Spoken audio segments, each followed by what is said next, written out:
nama aku Safwa Galbi dengan nomor NPM 024. Aku Aulia Dusyarani dengan NPM akhir 025. Saya Rila Prianti dengan akhir NPM 018. Kenalkan, nama aku Rosan Kozawani dengan NPM 2451012020. Perkenalkan, saya Muhammad Umar Al-Faruq dengan NPM 245-101-2031. Oke, yang pertama kita akan membahas chapter 11, yaitu mengembangkan pemikiran desain di Inovasi Menlo G Healthcare. Jadi, apa sih G Healthcare itu? G Healthcare sendiri adalah bagian dari perusahaan G, yaitu General Electric, yang berfokus pada teknologi kesehatan. Mereka mempunyai studio desain yang terdiri dari para profesional dari berbagai bidang, seperti desain produk, psikologi, ergonomi, dan teknologi. Tim ini punya filosofi desain yang menggabungkan sains dengan empati, yang artinya mereka tidak hanya membuat produk yang canggih, tapi juga peduli pada pengalaman dan kebutuhan pengguna loh. Nah, jadi untuk menyebarkan cara berpikir desain ini ke seluruh perusahaan, G Healthcare membuat sebuah program bernama Ekosistem Inovasi Menlo. Program ini adalah serangkaian lokakarya di mana karyawan dari berbagai departemen diajak belajar dan berlatih untuk memecahkan masalah dengan pendekatan desain. Tujuannya untuk mengubah cara berpikir dan bekerja sehingga mereka bisa lebih inovatif dan kreatif, tapi juga memicu perubahan budaya di perusahaan. Artinya, cara kerja dan sikap orang-orang di G Healthcare mulai berubah menjadi lebih terbuka, kolaboratif, dan fokus pada solusi yang benar-benar bermanfaat bagi pengguna dan bisnisnya.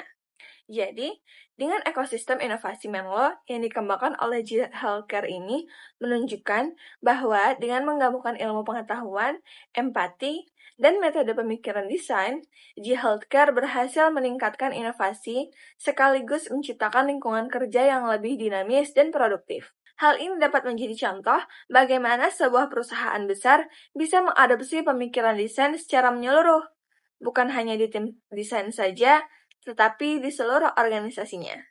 Jika kita membahas sebuah design thinking pada General Electric Healthcare, ini bukan sekedar buku atau makalah yang sering kita baca, tetapi General Electric benar-benar menerapkan Monthly Innovation Model.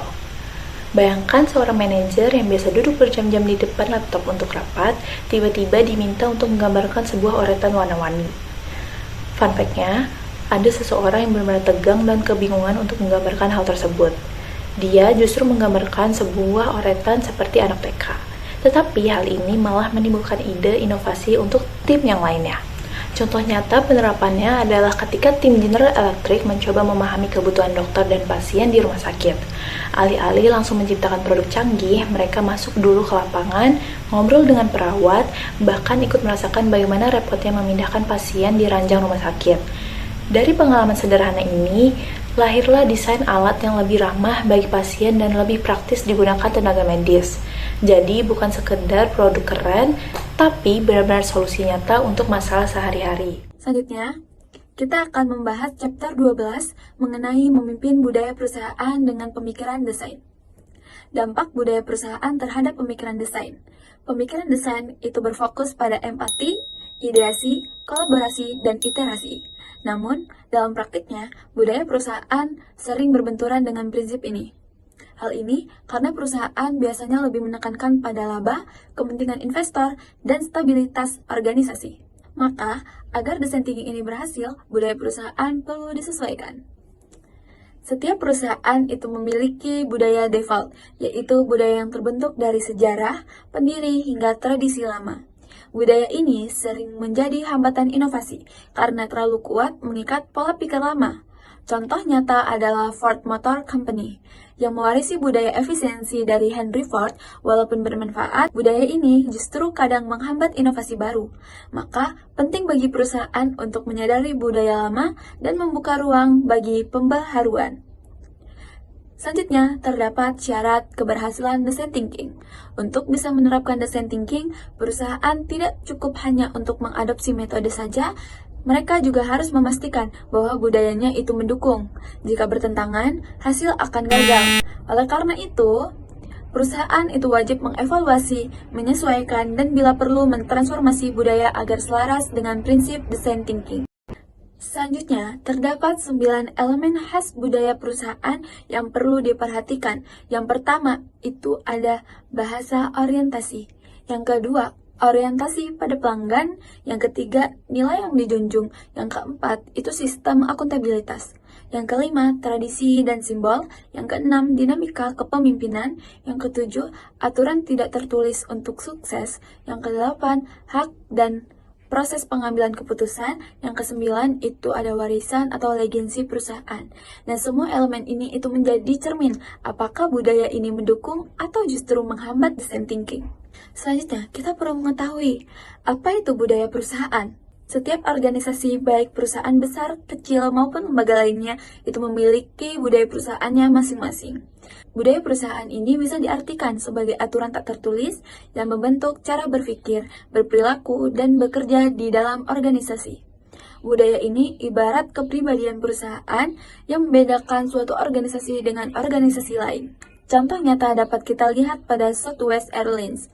Mereka mampu bertahan dan unggul di pasar penerbangan karena memiliki budaya yang unik, yang konsisten, fleksibel, dan sulit ditiru oleh pesaing.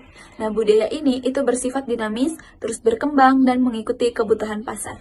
Sebaliknya, banyak perusahaan mapan justru terjebak pada budaya lama yang kaku. Akibatnya, fleksibilitas hilang, pemborosan meningkat, dan eksekusi strategi itu menjadi lambat.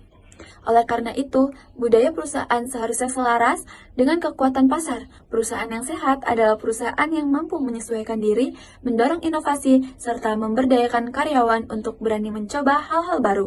Dengan begitu, budaya perusahaan tidak hanya menjaga identitas organisasi, tetapi juga menjadi kunci kesuksesan jangka panjang. Pernah nggak sih kalian ngerasa ide bagus seringkali mentok begitu masuk ke perusahaan? Nah, itu karena ada 3 kekuatan besar yang bisa melemahkan design thinking. Apa aja sih? Yang pertama disebut gravitasi korporasi. Bayangin aja, kayak ada gaya tarik bumi yang bikin karyawan balik lagi ke cara lama yang dianggap paling aman. Jadi fokusnya tuh cuma kayak ngejaga bisnis inti, padahal peluang inovasi ada di depan mata. Yang kedua, sistem imun korporasi. Sama kayak tubuh kita yang menolak benda asing, organisasi juga sering nolak perubahan. Kalau ada ide baru yang dianggap bikin ribet atau mengganggu kenyamanan, biasanya langsung ditolak mentah-mentah. Dan yang ketiga, myopora korporasi. Ini tuh ibarat terabun dekat dalam bisnis. Perusahaan cuma lihat apa yang ada di depan mata, terlalu percaya diri sama strategi lama, sampai nggak sadar ada peluang besar. Contoh nyatanya tuh kayak Nestle. Nestle dulu sempat menolak Nespresso. Padahal sekarang brand Nespresso itu jadi salah satu produk andalan dari Nestle. Lalu, gimana sih caranya biar design thinking bisa tetap jalan? Kuncinya ada di 4 pilar inovasi. Pilar yang pertama adalah mandat kepemimpinan. Kalau top manajemen udah dikasih dukungan penuh, inovasi punya jalan yang lebih jelas. Pilar yang kedua adalah infrastruktur khusus. Perusahaan harus nyediain tim, dana, ruang, dan waktu khusus buat berinovasi. Karena ide tanpa dukungan itu kayak mobil tanpa bensin. Pilar yang ketiga adalah proses kreatif khas. Artinya setiap perusahaan harus punya gaya inovasi yang sesuai dengan budaya dan konteks mereka sendiri. Gak bisa cuman copy-paste dari perusahaan lain. Dan yang terakhir, budaya keempat, budaya korporasi yang mendukung. Perusahaan harus terbuka sama ide baru, berani ambil resiko, dan gak takut gagal.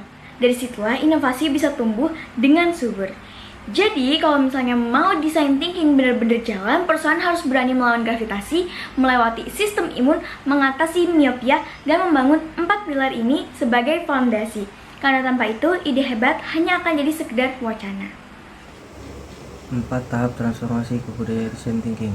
Design thinking adalah pendekatan baru yang dapat memberi keunggulan kompetitif. Transformasi budaya perusahaan melalui design thinking membantu menciptakan inovasi keterlibatan karyawan yang menilai bagi pelanggan. Sekarang itu 4 tahap transformasi. Tahap yang pertama yaitu reval. Mengungkap, cari tahu apa yang mendukung atau menghambat inovasi. Ungkap aturan tak tertulis dan pola pikir lama. Yang ketiga yaitu evaluasi cara perusahaan melihat kegagalan, inovasi, dan persaingan. Tahap yang kedua yaitu unhook, yaitu melepaskan. Yang pertama yaitu lepaskan keyakinan lama yang menghambat. Yang kedua berhenti menyalahkan faktor luar. Yang ketiga mendengarkan pelanggan dengan sungguh-sungguh. Dan yang keempat yaitu tinggalkan cara lama yang sudah tidak relevan. Tahap yang ketiga yaitu invent, yaitu menciptakan. Bayangkan pasar dan perusahaan di masa depan. Tentukan tujuan, nilai, dan cara inovasi baru. Yang ketiga bangun sistem, tim, dan struktur untuk mendukung design thinking. Yang keempat yaitu beri penghargaan untuk mendorong inovasi. Tahap yang keempat yaitu implement, yaitu menerapkan. Yang pertama ada pastikan pemimpin mendukung visi baru.